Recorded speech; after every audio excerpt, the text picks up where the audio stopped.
History will be made this weekend at the 2022 World Cup in Qatar. For the first time in the history of this tournament, the 5 African national soccer teams in the tournament have Africans as head coach. Martins Anabe and Andrew Eswabanga join me to talk more about Africa's participation at the 2022 World Cup. Good to see you guys. Thank you very much for having us. The long-awaited 2022 World Cup is down here. It's here. But let me know, what are you guys hearing? What is going on in the community? How are people preparing for this tournament? Well, I think people are extremely excited. I think you'd say having the African nations in there, Ghana, Tunisia, right, Morocco, Senegal, it's all very exciting stuff. And people are generally excited, I would say, to see how they perform with the superstars that we have in all those teams, the heart and the courage, the weather as well, right, in our advantage. Right. They're good to go, I think. Good, Martins. Andrew, the last time you showed up here, you spoke so well about these teams. Do you think the African teams are pumped up to thrill the world this time around? I definitely think so. I think there's a lot of anticipation, passion and excitement for the World Cup to get started. I think our players are very excited to go out there and perform. And the community right now is just a lot of anticipation of the games. I personally cannot wait for us to go on and get started. Yeah, so Martins, Senegal kickoff is scheduled for Monday the 21st. And I know that the ancestors of soccer are behind them solidly, as well as the gods of soccer. So what do you think it's going to happen on that kickoff? Because again, don't forget, we're having some bad news coming in about Sadio Mane. And we don't seem to be comfortable with that news. However, this team must go on, the show must go on. What do you think it's going to happen to that team without this very key striker? Well, obviously, I'm hoping, as well as I'm sure the whole continent, that, Sadio Mane can make it. He's a fantastic player, plies his trade at Bayern Munich now. Used to be in Liverpool, but a fantastic player which we've watched for years, and a definite icon in Africa as well. Yeah. The heroics he performed in the African Cup of Nations, taking his team all the way to the top. But football, as I always say to people, is not a one-man show. No matter how great a player is, he has to have people around him that can support. And that's one of the unique things about this Senegal team. Yeah. And even the manager, Aliou, because what he has done and what he does, a lot of people, there's a little bit of criticism on the manager that, he's not a tactical manager, that he's more of a man manager. But the thing is that when you have superstars, when you have a game like that, that man management skill is what is necessary. And if Sadio misses the first game, for example, God forbid, I think that the team have the capability to push through as well. If you look at the other teams that are in that group, I think they have a very good chance to cause a major upset in this tournament. And the people that are underrating them should be very careful. I agree with you totally. But what do you think will be the lessons, Andrew, coming from, total dependence on a single striker like we have in Senegal? What do you think teams need to begin to learn about? I mean, to be honest, it's just really building and bolstering up the team on the team's average, so to speak. Like soccer, a team of 11, a game that has 11 players, depending completely on one player, even though we have seen players capable of carrying their team on their shoulders, it's just never a good idea. You definitely want to build a team where you can rely on each individual player to bring their best foot forward. Right. And I think Senegal is going to have to do that. Right. And we're hoping that Sadio is able to perform, is able to play still. But if he's not, I have to be optimistic. I have to believe that the rest of the team is capable to do what we need them to do. So, Martins, let's move a little bit away from the page and go into politics, your offices now. We've continued to hear this request for extra slots for Africa.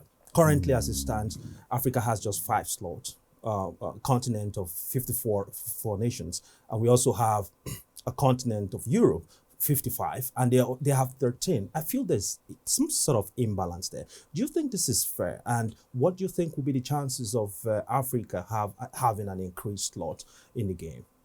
Absolutely. I think this is one of the things that where you look at organizations and institutions like with soccer organizations and in FIFA, and you look at them and you think, how can this be possible? Even if you look at the proportionality by the numbers of people that are in that continent, 1.2 billion people, and only 5 countries to represent. And now you look at it, when you look at how the AFCON has been doing as well, and how much of our players are international as well at home.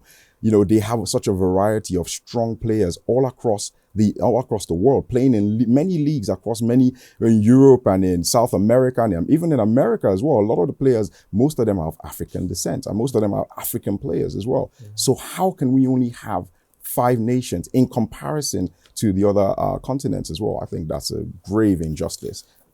And my follow-up to that question is, what is CAF doing, the Confederation of African Football? What is the association? I mean, I believe that they should be the ones speaking up for the the African continent on this inequality that we are seemingly seeing on the platform. Absolutely. And you see, this is one of those things that, there is strength in numbers. There's strength in having a voice as well. When they back those players, when they make sure that their facilities are available for those players to play in African Nations Cups or in everything else as well, when they represent and back our countries and our nations, that will show to FIFA that we are serious. That will show them as well that when investments are potentially going to be made by FIFA into Africa, that there's an output of it. There's an outreach of it. At the moment, we're looking at these outreach and these performances being done by individuals. Right. You see what happened in South Africa. South Africa is the only African country that has hosted a World Cup. Yeah. It was successful. It was wonderful. But what was the outcome from that? We only remember vuvuzelas. But when we talk about other things, infrastructure that was put into South Africa, 40 million was given by FIFA to South Africa. The only thing that you can see from that was that the women's South African team have produced and developed. But beyond that, what's happened? Where's all the infrastructure? The people that were playing on the concrete grounds and floors, the youth that were looking up and now having imaginations beyond the confines of where they were, no longer have those things to look, are still in the same position, no longer having anything to look forward to apart from the memory of the World Cup. It's a very sad state of affairs. That's not too good to note. So, Andrew, now talking about the well-being of our players, from the African continent, do you think that various countries have done enough to keep them fit, provide them with the necessary? We've seen a lot of things happen, right? Some, getting stranded at the airports and all that. What do you think has changed since then? Definitely not a lot, to be honest. I don't think we can even remotely talk about us doing enough. And it ties directly into the question that you just asked. It's easy to point fingers outside and say there's 54 countries in Africa, and we only get 5 slots. But what are we doing to merit more opportunities, to be honest? Right. What do our infrastructure look like? How are they supporting the players? For God's sakes, we have players going to perform on the world stage and they're discussing salaries and sleeping in the airports. Like, do you understand what I mean? How are we putting our best foot forward? It's an embarrassment. So, in as much as it is not fair that we're talking about 5 slots for 54 countries, I think we need to look inward and look at ourselves and do what we need to do to fix it. It's the easiest thing is to look outward and point and say we want more. But what are we doing to merit it? Last year, France performed. France is literally a collective of African players. The whole nation of France was, in fact, we need to call them the African team. That's it. Except they parlent français. That's it. Basically, a whole host of African players playing there, showing that we have the talent. But the platform, the care, the infrastructure, the support, we're not able to give the players to do what we need them to do. Do we then, if we're not prepared to offer what we're supposed to, how dare we cry for more slots when we're not prepared to do the work? Right. That's personally what I feel on the issue. And so what do you think Morocco stand to bring home, as a kickoff also on the 23rd, I assume, of November. So what do you think should be expecting them to do? To be honest, my hope is 100, and I explained this. Like, my hope is 100 and it's unrelenting. As far as what I expect, my expectations, realistic or not, is that we come home with the cup. Yeah. I'm not, I tend to be logical, but on this matter, there's no logic and there's no relenting on it. And my faith is 100. Do we have work to do as Africans? We 110% do. Is there more that we can do to support these players and help them go as far as we need them to do? There is a lot that we can be doing. But as far as the teams that are already there, our support is 100, and we expect our expectations are the same. We are unrelenting, and we are hoping and we believe that they will come home with the trophy. Right. So, Martins, your last thoughts. What do you want to tell our viewers Well, as we look forward to this? Well, on just to sort of touch on that point as well in terms of what we do, because you made some fantastic points about, yes, we need to reflect and look inwards, but there are also other things that I think FIFA need to do as well. Okay. Like, when African nations play against each other, they are ranked, their seeding is less because they are playing against African nations.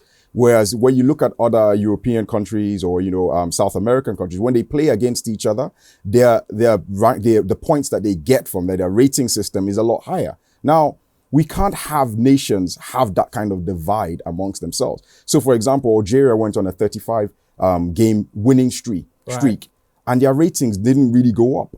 Whereas you see countries like England, when they play the Faroe Islands and countries that don't even have up to 100,000 of population, they get a higher ranking for playing those nations. Certain things need to change. At the end of the day, all nations should be equal under the FIFA ranking. Yeah. If you play a nation, it doesn't matter whether it's in Africa, in Europe, or in China. They should all have the same rating. That way you would see a difference in the ranking for African nations, and you'd see that they wouldn't actually be in these group of deaths anymore because they'd be ranking higher and they'd be able to go into better groups. Right. So, but Andrew, I think there are statistics, there are bases upon which, they come up with those rankings. Do you think there's something is going on that the ordinary eyes can see?